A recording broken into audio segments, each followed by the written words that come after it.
Hi friends, ನನ್ನ ಚಾನಲ್ಗೆ ಸ್ವಾಗತ. ನೀವಿನ್ನೂ ನಮ್ಮ ಚಾನಲ್ಗೆ ಸಬ್ಸ್ಕ್ರೈಬ್ ಆಗಿಲ್ಲ ಅಂದರೆ ದಯವಿಟ್ಟು ಈಗಲೇ ಸಬ್ಸ್ಕ್ರೈಬ್ ಆಗಿ ನಮ್ಮ ಚಾನಲ್ಗೆ ಸಪೋರ್ಟ್ ಮಾಡಿ ಫ್ರೆಂಡ್ಸ್. ಹಾಗೆ ಈ ಸೀರಿಯಲ್ ನಿಮ್ಗೆ ಇಷ್ಟ ಇದ್ದರೆ ಒಂದು ಲೈಕ್ ಕೊಡಿ. ಇಲ್ಲಿ ಮನೆಯಲ್ಲಿ ಎಲ್ಲರೂ ಕೂತ್ಕೊಂಡು ಮಾತಾಡ್ತಾ ಇದ್ದಾರೆ.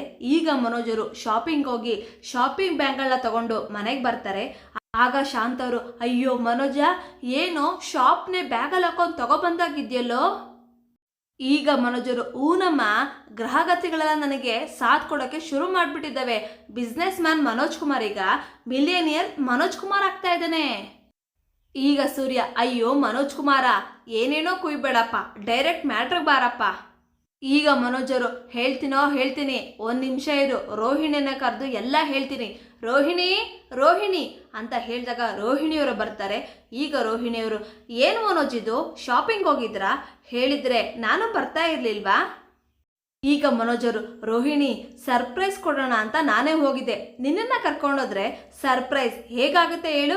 ರೋಹಿಣಿ, ಇಲ್ಲೊಂದು ಬ್ಯಾಗ್ ಇದೆಯಲ್ಲ ಪುಟ್ಟದಾಗಿ, ಈ ಬ್ಯಾಗ್ನ ತಗೋ, ಓಪನ್ ಮಾಡು ಅಂತ ಹೇಳಿದಾಗ ರೋಹಿಣಿಯವರು ಆ ಬ್ಯಾಗ್ನ ತಗೊಂಡು ಓಪನ್ ಮಾಡ್ತಾರೆ.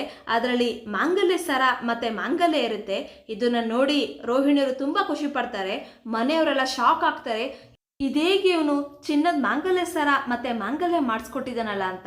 ಇದನ್ನು ನೋಡಿ ಶಾಂತ ಅವರು ತುಂಬ ಖುಷಿ ಪಡ್ತಾರೆ. ಈಗ ಮನೋಜ್ ಅವರು, ರೋಹಿಣಿ, ತಾಳಿ ಸರ ಮತ್ತು ತಾಳಿ ಎರಡೂ ಸೇರಿ ಹಾಕೋ ಅಂತ ಹೇಳಿದಾಗ ಶಾಂತ ಅವರು, ಯಾರೋ ಕೆಲವೊಬ್ಬರು ಶಪಥ ಮಾಡೋದು ಚಪಾತಿ ಒದ್ದಂಗೆ ಅನ್ಕೊಂಡ್ಬಿಟ್ಟಿದ್ದಾರೆ. ಅವರೆಲ್ಲ ನನ್ನ ಮಗ ಮನೋಜನ್ ನೋಡಿ ಕಲಿಬೇಕು. ಎಲ್ಲರೂ ನೋಡಿ ಕಲೀರಿ ಅವನನ್ನ. ನೋಡಿದ್ಯೇನಮ್ಮ ರೋಹಿಣಿ, ನನ್ನ ಗಂಡನೇ ಮಾಂಗಲ್ಯ ಸರ ಮಾಡಿಸ್ಕೊಡ್ಲಿ ಅಂತ ಹೇಳಿದ್ದೆ, ನೋಡಿದ್ಯಾ ನನ್ನ ಮಗ ಮಾಡಿಸ್ಕೊಟ್ಬಿಟ್ಟ.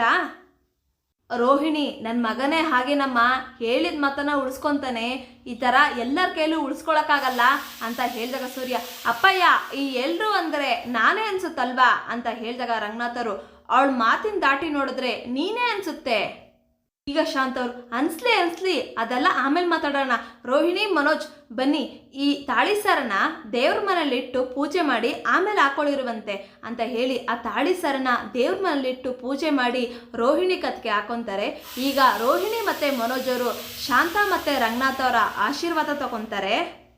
ಈಗ ಶಾಂತ ಅವರು, ಮನೋಜ, ನನಗೇನು ತಂದಿದೆಯೋ ಅಂತ ಹೇಳಿದಾಗ ಮನೋಜರು, ಅಮ್ಮ ತಗೊಳ್ಳಮ್ಮ ಸೀರೆ ಅಂತ ಸೀರೆ ಕೊಡ್ತಾರೆ.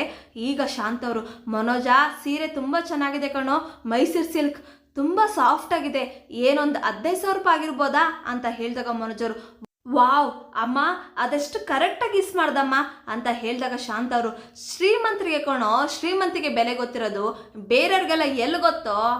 ಈಗ ಸೂರ್ಯ, ಓ, ಸಕ್ಕರೆಗೆ ಮಾತ್ರ ನಾ ಗಿಫ್ಟ್ ತಂದಿರೋದು, ಅಪ್ಪಂಗೇನು ತಂದಿಲ್ವಾ ಅಂತ ಹೇಳಿದಾಗ ಮನೋಜರು, ಅಪ್ಪ ಅಮ್ಮನ ಮಧ್ಯೆ ಭೇದ ಭಾವ ಮಾಡೋದಕ್ಕೆ ನಾನೇನು ಸೂರ್ಯನ? ಮನೋಜ, ಅಪ್ಪಂಗೂ ತಂದಿದ್ದೀನಿ, ತಗೊಳ್ಳಿ ಗಿಫ್ಟ್ ಅಂತ ಹೇಳ್ಬಿಟ್ಟು ಗಿಫ್ಟ್ ಕೊಡ್ತಾನೆ. ಅದರಲ್ಲಿ ವಾಚ್ ಇರುತ್ತೆ. ಅಮ್ಮ, ಈ ವಾಚ್ ಚೆನ್ನಾಗಿದ್ಯಾ, ಇದರ ಬೆಲೆ ಎಷ್ಟು ಹೇಳಮ್ಮ ಅಂತ ಹೇಳಿದಾಗ, ನಮ್ಮ ಮನೋಜ ತಂದಿದ್ದಾನೆ ಅಂದರೆ ಅದು ಕಾಸ್ಟ್ಲಿ ಗಿಫ್ಟೇ ಆಗಿರುತ್ತೆ ಅಂತ ಹೇಳಿದಾಗ ಮೀನಾ, ಏನೊಂದು 5,000 ರೂಪಾಯಿ ಇರ್ಬೋದಾ ಅಂತ ಹೇಳಿದಾಗ ಮನೋಜರು, ನೀವು ಲೋಕಲ್ ಜನ ಅಲ್ವಾ, ಲೋಕಲ್ಗೆ ಥಿಂಕ್ ಮಾಡ್ತೀರಾ ಅಂತ ಹೇಳಿದಾಗ ಶಾಂತ ಅವರು, ಮನೋಜ, ಏನೊಂದು 50,000 ಇರ್ಬೋದಾ ಅಂತ ಹೇಳಿದಾಗ ಮನೋಜರು, ವಾವ್ ಅಮ್ಮ, ಇದನ್ನು ಅದೆಷ್ಟು ಕರೆಕ್ಟಾಗಿ ಗಿಸ್ ಮಾಡ್ದಮ್ಮ. ಅಮ್ಮ, ಇದ್ರ ಬೆಲೆ ಕರೆಕ್ಟಾಗಿ 51,000 ರೂಪಾಯಿ ಅಮ್ಮ ಅಂತ ಹೇಳಿದಾಗ ಎಲ್ಲರಿಗೂ ಶಾಕ್ ಆಗುತ್ತೆ. ಇಲ್ಲಿಗೆ ಈ ಸಂಚಿಕೆ ಮುಕ್ತಾಯಗೊಳ್ಳುತ್ತೆ. ದಯವಿಟ್ಟು ನಿಮ್ಮ ಅನಿಸಿಕೆಗಳನ್ನು ಕಮೆಂಟ್ ಮಾಡಿ. Thank you.